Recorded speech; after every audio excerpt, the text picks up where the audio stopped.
Assalamualaikum Ustaz.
Assalamualaikum Ustaz. Waalaikumsalam warahmatullahi. Nah, Ustaz. Mulai dulu ya. Bismillahirrahmanirrahim. Assalamualaikum warahmatullahi wabarakatuh. Alhamdulillah wassalatu wassalamu ala Rasulillah wa ala alihi washabihi ajma'in, amma ba'du. Puji syukur pada Allah Subhanahu wa taala yang telah memberikan kenikmatan berupa iman, Islam dan as-sunnah. Salawat serta salam mari kita curahkan kepada Nabi Muhammad sallallahu alaihi wasallam beserta para sahabatnya, para keluarganya dan orang-orang yang mengikuti di jalan beliau. Ikhwani wa akhwati fillah yang dirahmati Allah Subhanahu wa taala, kita berjumpa lagi di malam Senin, mana tema kita malam ini itu mengapa kitab ini ditulis, yang akan disampaikan oleh Ustadz Wisnu Prasetya.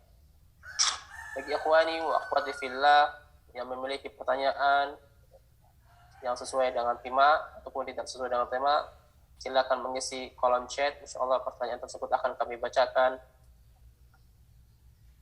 Dan kepada Ustadz Wisnu Prasetya, waktu dan tempat dipersilahkan Ustaz. Tafadhol Ustaz.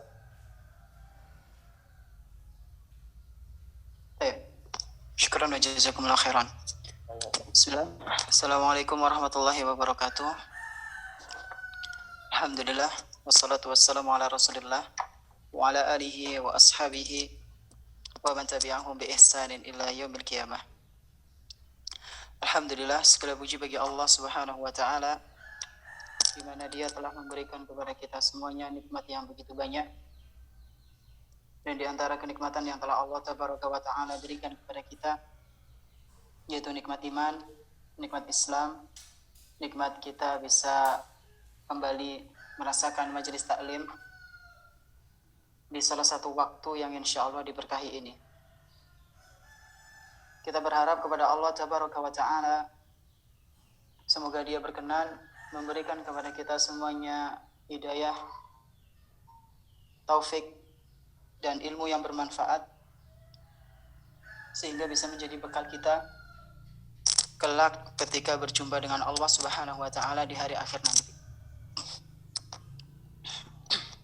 Salawat beserta salam semoga senantiasa tercurah limpahkan kepada Nabi kita yang tercinta, Nabi Muhammad sallallahu alaihi wasallam, beserta para keluarganya, para sahabatnya, dan umatnya yang senantiasa mengikuti sunnah-sunnah beliau hingga hari akhir nanti. Para pemirsa, para pendengar yang semoga senantiasa dimuliakan oleh Allah Subhanahu wa Ta'ala. Insyaallah pada kesempatan yang berbahagia kali ini kita akan melanjutkan pembahasan tentang kitab Ahadisul Akhlaq yang ditulis oleh Syekh Profesor Dr. Abdul Razak bin Abdul Muhsin Al-Badr hafizahumullah ta'ala. Di mana kemarin kita sudah selesai dari pembahasan biografi ringkas tentang beliau, perjalanan beliau, nasab beliau, nama beliau, perjalanan beliau dalam menuntut ilmu agama, kemudian kesibukan beliau, kemudian tentang pujian para ulama mengenai beliau. Ya. Ini semua sudah kita bahas kemarin secara ringkas. Adapun pada kesempatan yang berbahagia kali ini kita akan melanjutkan di mukadimah yang kedua, yaitu mukadimah penulis. Mukadimahnya beliau dan beberapa faedah yang akan kita petik dari mukadimah ini. Dan di antara hal yang ada di dalam mukadimah beliau ini, di dalam kitab ini, beliau menyertakan sejarah atau awal mula buku beliau ini bisa ditulis, bisa tercetak itu kenapa. Dan insya Allah nanti akan kita bahas. Baik, kita membacanya. Qala al-muallif hafizahullah ta'ala. Penulis mengatakan dalam mukadimahnya, Alhamdulillahi rabbil alamin. Wa ashhadu an la ilaha illallah wahdahu la syarika lah. Wa ashhadu anna Muhammadan abduhu wa rasuluhu. Sallallahu wa sallama alaihi wa ala alihi wa sahbihi ajma'in. Sallallahu wa sallama alaihi wa ala alihi wa sahbihi ajma'in. Beliau mengawali kitabnya dengan memuji Allah Subhanahu wa taala. Alhamdulillahi rabbil alamin. Segala puji hanya milik Allah. Semua pujian yang ada di alam semesta ini adalah milik Allah Subhanahu wa taala. Rabbul alamin. Tuhan pemilik alam semesta. Jadi tidak ada yang memiliki dunia ini, tidak ada yang memiliki planet Pluto, Mars, Jupiter, kemudian Saturnus, Venus, dan yang lainnya, kecuali hanya Allah Subhanahu wa ta'ala, Rabbul Alamin. Wa ashhadu an la ilaha illallah wahdahu la syarikalah. Kemudian beliau mengatakan, aku bersaksi bahwa tidak ada Tuhan selain Allah Subhanahu wa ta'ala. Tidak ada Tuhan yang berhak untuk diibadahi dengan benar melainkan Allah Subhanahu wa ta'ala. Wahdahu la syarikalah. Hanya Dia satu-satunya, la syarikalah. Tidak ada sekutu baginya. Wa ashhadu anna Muhammadan abduhu wa rasuluh. Dan aku juga bersaksi bahwa Muhammad sallallahu alaihi wasallam itu adalah hamba dan utusannya. Sallallahu wasallama alaihi wa ala alihi wa sahbihi ajma'in. Kemudian beliau bersolawat kepada Nabi Muhammad sallallahu alaihi wasallam, kepada keluarganya, para sahabatnya, ya, secara keseluruhan. Kemudian beliau mengatakan, amma ba'd. Adapun setelah ini, ya, adapun setelah itu, fahadhihi silsilatun nafi'atun fi ahadisil akhlaq. Beliau mengatakan kitab ini adalah rangkaian pembahasan yang bermanfaat mengenai hadis-hadis yang berkutat yang membahas dalam bab akhlak, dalam atau perihal akhlak. Qaddamtuha fi halaqatin yaumiyah khilal syahri Ramadan al-mubarak. Nah, pada asalnya pemirsa sekalian yang semoga senantiasa dimuliakan oleh Allah Subhanahu wa taala, pembahasan hadis-hadis akhlak ini, kata beliau, adalah kajian rutin. Kajian rutin beliau yang beliau lakukan dalam keseharian beliau ketika di bulan Ramadan yang penuh berkah. Ya. Dan lebih tepatnya pada tahun 1441 Hijriah. Berarti sekitar 2 tahun yang lalu. Ya, dan ini termasuk kitab yang baru, Masya Allah. Ya, kitab yang baru dicetak akhir-akhir tahun ini, di akhir tahun kemarin atau awal tahun ini. Ya. Kemudian beliau mengatakan fi qanatis sunnatin nabawiyah. Nah, kajian beliau ini bisa disimak di channel YouTube namanya As-Sunnah An-Nabawiyah. Di situ kita bisa menemukan kajian beliau yang membahas tentang ahadisul akhlak. Dan kajian itu berlangsung sebelum adanya kitab ini. Kemudian beliau mengatakan waqad laqitu bi fadlillahi subhanahu wa ta'ala qabulan ladal mustami'in. Sungguh aku telah dapati dengan karunia Allah Subhanahu wa taala, atas izin Allah Subhanahu wa taala, bahwa pembahasan yang beliau bahas ini, yaitu tentang ahadisul akhlak, bahwa pembahasan tersebut qabulan ladal mustami'in, diterima dengan baik oleh mereka yang mendengar. Jadi kajian beliau ini diterima oleh masyarakat umum, ya, oleh orang-orang yang mendengar kajian beliau. Jadi sangat senang. Beliau sangat senang atas izin Allah Subhanahu wa taala, kajian beliau itu diterima dengan gembira oleh orang-orang yang mengikuti kajian beliau. Wa raghibal katsiru fi tab'iha wa nashriha litanawwu'il ifadati minha. Kemudian kata beliau wa raghibal katsiru fi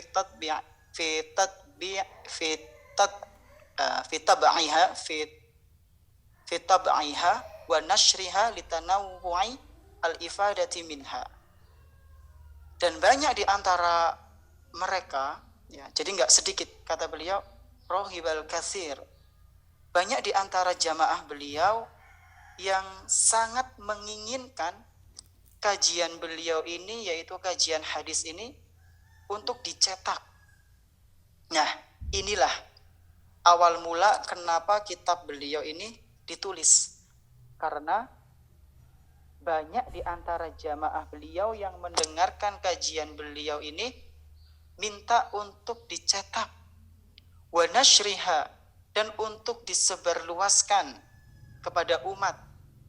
Supaya apa? Litanawwu'il ifadati minha, supaya manfaatnya itu bisa tersebar luas, sehingga banyak orang yang mengambil faedah dari pembahasan hadis-hadis akhlak tersebut. Jadi ini poin inti dari tema kita pada kesempatan malam yang berbahagia kali ini. Nah, kemudian beliau menjelaskan tentang masalah kajian beliau ini, halakohnya. Wa qad kuntu syara'tu fi i'dadiha fi yaumil khamis. Kata beliau hafizahullah taala, bahwasanya beliau memulai kajian halakoh dalam keseharian beliau ini dimulai di hari fi yaumil khamis, ya, di hari Kamis.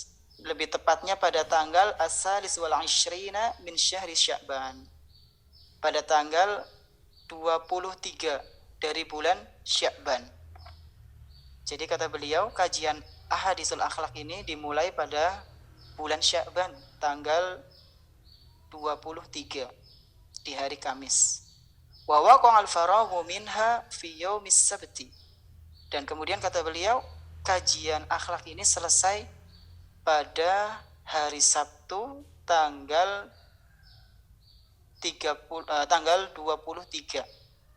Ya, tanggal 23 min syahri Ramadan al-Mubarak, pada bulan Ramadan yang penuh berkah, pada bulan Ramadan yang penuh dengan keberkahan. Jadi kurang lebih ada 1 bulan beliau menyelesaikan halakoh kajian ahadisul akhlak ini bersama para jamaahnya. Kemudian setelah selesai, para jamaahnya ingin bahwa kajian beliau ini dicetak menjadi sebuah kitab, menjadi sebuah buku, supaya bisa tersebar lebih jauh lagi, supaya bisa manfaatnya bisa tersebar lebih banyak lagi.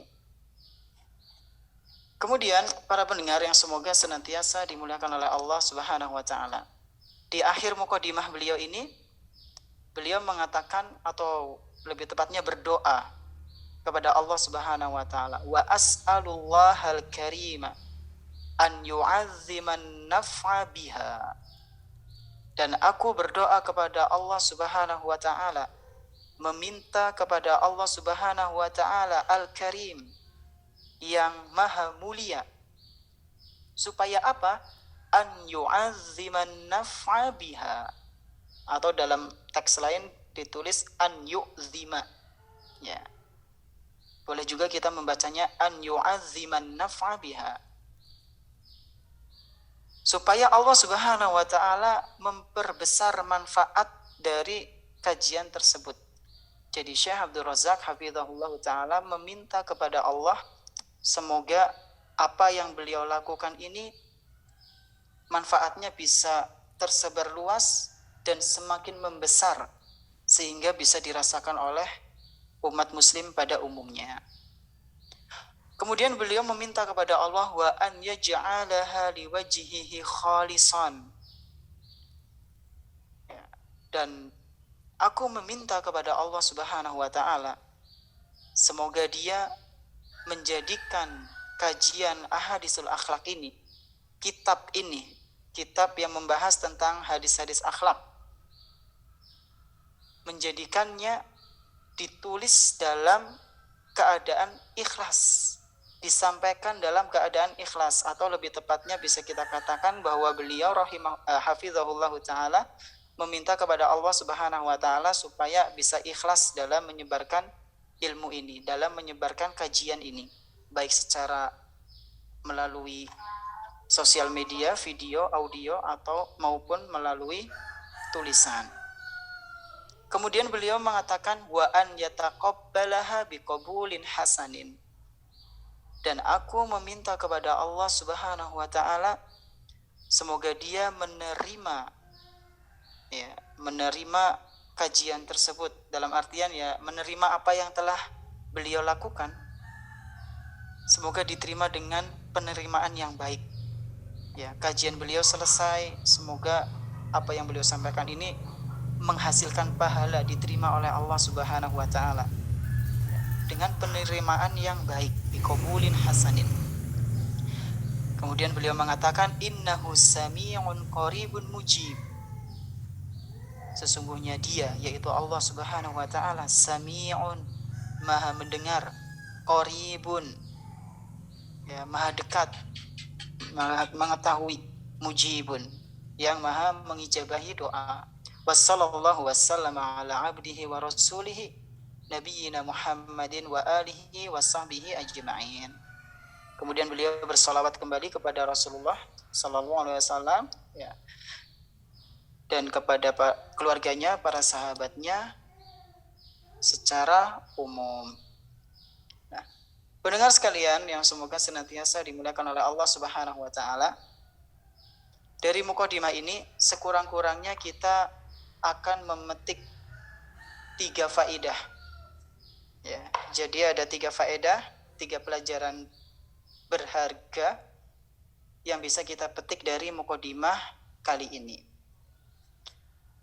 Faedah yang pertama yaitu hendaknya ketika kita mengawali sebuah kegiatan, baik itu ketika pengajian, tausiah, atau dalam menulis karya ilmiah yang mana isinya itu tentang nasihat-nasihat agama, ya, ada perkataan Allah, ada perkataan Rasul, atau yang semisalnya, hendaknya kita mengawali dengan bismillah, kemudian pujian kepada Allah Subhanahu wa taala, lalu bersolawat kepada Nabi Muhammad sallallahu alaihi wasallam.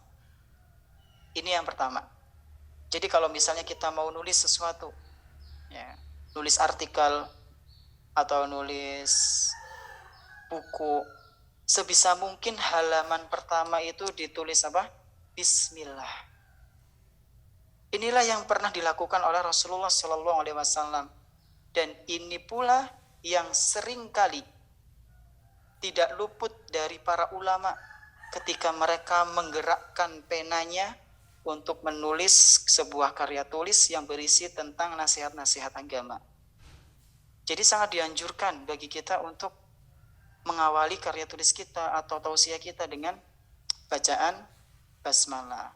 Kemudian setelah itu kita lanjut dengan pujian kepada Allah Subhanahu wa taala. Kita lanjutkan dengan pujian kepada Allah seperti innal hamdalillah nahmaduhu wa nasta'inuhu ila akhir sampai pada akhirnya ya. Sampai amma ba'd dan seterusnya atau alhamdulillahirabbil alamin ya, atau alhamdulillah wassalatu wassalamu ala rasulillah atau yang semisalnya. Nah, kemudian setelah itu kita bersolawat kepada Nabi Muhammad SAW. Ini faedah yang pertama. Ya, begitu pula yang dilakukan oleh Syekh Abdul Razak ini. Kita dapat faedah ini dari paragraf pertama yang dilakukan oleh Syekh Abdul Razak dalam kitabnya. Beliau menulis bismillah, kemudian memuji Allah, lalu berselawat kepada Rasulullah SAW. Nah, tentunya kalau misalnya kita lagi kajian ya diawali dengan salam, itu sudah ma'ruf. Ini faedah yang pertama. Kemudian faedah yang kedua, ya, jangan pernah mencukupkan diri dalam berdakwah hanya melalui sosial media dan terlebih khusus dalam video atau audio. Ya. Jangan mencukupkan diri kita dalam berdakwah, dalam menyampaikan ilmu agama, ya, atau dalam menyampaikan nasihat-nasihat yang berharga, itu hanya di sosial media saja. Lewat YouTube, lewat Facebook, ya, nulis-nulis quote. Tapi sebisa mungkin kita coba hari ini nulis satu nasihat, besoknya nulis nasihat lagi, dikumpulkan dalam sebuah kertas atau buku, atau mungkin sekarang sudah bisa kita salin di laptop, di Microsoft Word. Nah, nasihat-nasihat yang kita tulis itu dikumpulkan. Yang mana suatu hari nanti, suatu saat nanti, itu bisa menjadi sebuah karya tulis. Bisa dicetak lalu kita sebarkan ke orang lain. Sehingga manfaatnya akan lebih terasa bagi orang-orang yang mana dia senang dengan baca buku, ya, atau kutub buku. Karena kadang ada orang suka dengarkan nasihat melalui audio, video, tapi nggak suka baca. Dan sebaliknya ada orang yang mendengarkan nasihat, menerima nasihat itu dari kata-kata, dari tulisan. Ya. Maka inilah target dakwah kita. Tidak hanya melalui video atau audio, tapi sebisa mungkin juga melalui karya tulis.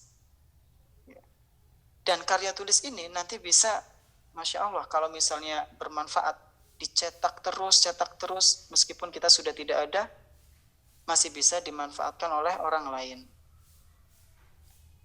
Ini yang kedua, sebisa mungkin ya jangan sampai kita mencukupkan diri kita ketika berdakwah hanya melalui sosial media, tapi juga dalam tulisan yang kemudian dicetak menjadi karya tulis sebagaimana yang dilakukan oleh Syekh Abdul Razak hafizahullah ta'ala.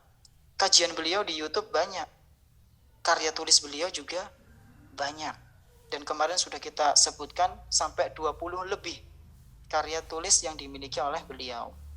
Kemudian faedah yang ketiga, pelajaran yang ketiga yang bisa kita ambil dari mukadimah tadi, senantiasa berdoa kepada Allah Subhanahu wa taala setelah mengerjakan amal soleh. Berdoa bagaimana maksudnya, Ustadz?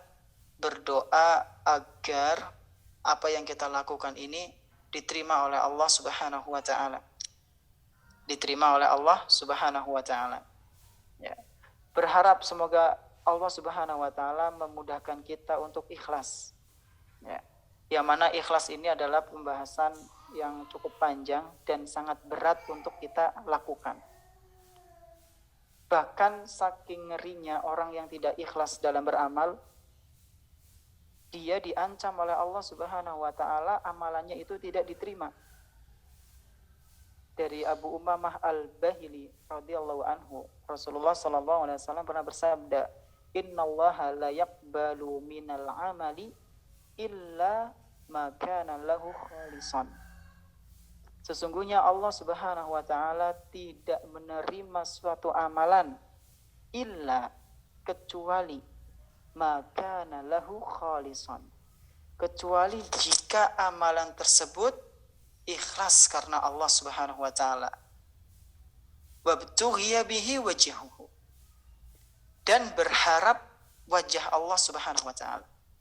Kalau kita tidak ikhlas dalam beramal, maka amalannya tidak diterima oleh Allah. Ya. Maka cukuplah ancaman ini sebagai pengingat diri kita supaya untuk terus berusaha ikhlas dalam beramal. Bahkan sampai pernah dikatakan ya, takhlisun niyat ngalal umal asyaddu alaihim min jami'al a'mal. Takhlisun niyat ngalal umal. Ya. Ikhlas bagi orang-orang yang beramal itu asyaddu alaihim, lebih berat bagi mereka min jami'al a'mal, daripada apa yang telah mereka kerjakan. Jadi maksudnya gimana Ustadz? Jadi maksudnya ketika kita mengamalkan sesuatu itu lebih mudah daripada menjaga niat kita. Kita menyampaikan nasihat kepada orang lain itu sangat mudah, dalam tanda kutip ya. Ya bisa dikatakan mudah. Tapi untuk menjaga niat kita ikhlas kepada Allah Subhanahu wa taala itu susah. Kita berbuat baik itu mudah. Yang lebih berat dari berbuat baik itu apa? Menjaga niat, yaitu ikhlas karena Allah.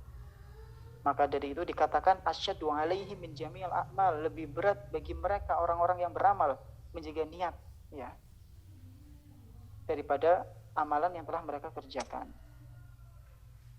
Ini yang pertama, berdoa di poin ketiga, faedah ketiga. Yang pertama, berdoa kepada Allah supaya dimudahkan untuk ikhlas. Kemudian supaya untuk diterima, masuk ke yang tadi, yaitu ikhlas. Dan kita juga berdoa kepada Allah Subhanahu wa taala semoga apa yang kita sampaikan ini bermanfaat bagi orang-orang yang mendengarkan ya. Dan ini masuk kepada ilmu yang bermanfaat. Orang yang memiliki ilmu kemudian disampaikan ke orang lain, maka pahalanya akan terus mengalir jika ilmu tersebut diamalkan oleh orang yang mendengarkan ya. Ini sebagaimana disebutkan oleh Rasulullah SAW dalam sebuah hadis yang mungkin semua dari kita sudah menghafalnya, sudah pernah mendengar ya, apabila seorang hamba itu meninggal dunia maka terputus semua amalannya kecuali 3. Yang pertama shadaqatin jariyah, sedekah jariyah, kemudian au ilmin yuntafa'u bihi, ilmu yang bermanfaat baginya ya. Ilmu yang bermanfaat baginya ini akan terus mengalir bagi dirinya, yang mengajarkan, yang menyampaikan kepada orang lain, kemudian orang lain mengerjakannya. Kemudian yang ketiga, waladin salih yad'ulah, dan anak soleh yang mendoakan dia. Dan ilmu yang bermanfaat ini termasuk faedah yang bisa kita ambil dari mukadimah pertama ini, yaitu sebagaimana yang disampaikan oleh Syekh Abdul Razak ketika berdoa kepada Allah Subhanahu wa taala, an yu'adziman naf'a biha. Semoga Allah memperbesar manfaat dari apa yang telah disampaikan oleh beliau hafizahullah taala. Jadi ini mungkin yang bisa kami sampaikan mengenai mukadimah pertama, mukadimah kedua dari kitab Ahadisul Akhlaq. Jadi faedah yang bisa kita dapatkan dari mukadimah ini yaitu yang pertama, hendaknya kita mengawali kegiatan kita dalam hal-hal yang baik, terutama dalam menulis dengan bismillah, kemudian hamdalah, lalu bersolawat kepada Nabi sallallahu alaihi wasallam. Faedah yang kedua, jangan pernah kita mencukupkan diri kita berdakwah hanya melalui sosial media, tapi sebisa mungkin kita juga menghasilkan sebuah karya ya, sebagaimana yang dilakukan oleh Syekh Abdul Razak, aktif dalam dakwah di sosial media, aktif produktif dalam menulis karya tulis. Ini yang kedua. Kemudian yang ketiga, yang terakhir, yaitu senantiasa berdoa kepada Allah Subhanahu wa taala setelah kita melakukan hal-hal yang baik. Berdoa apa Ustadz? Berdoa agar hati kita dimudahkan untuk ikhlas, agar amalan kita diterima oleh Allah Subhanahu wa taala dan agar apa yang disampaikan itu bermanfaat bagi umat, terutama bagi yang menyampaikan. Jadi ini yang bisa kami sampaikan, kurang lebihnya mohon maaf. Terima kasih atas perhatiannya. Mungkin kita tutup dengan doa kafaratul majelis, atau mungkin Asok Sakuri mau menutupnya. Nah, Ustaz. Kita cukupkan. Subhanakallahumma wabihamdika asyhadu an la ilaha illa anta astaghfiruka wa atubu ilaik. Wassalamualaikum warahmatullahi wabarakatuh.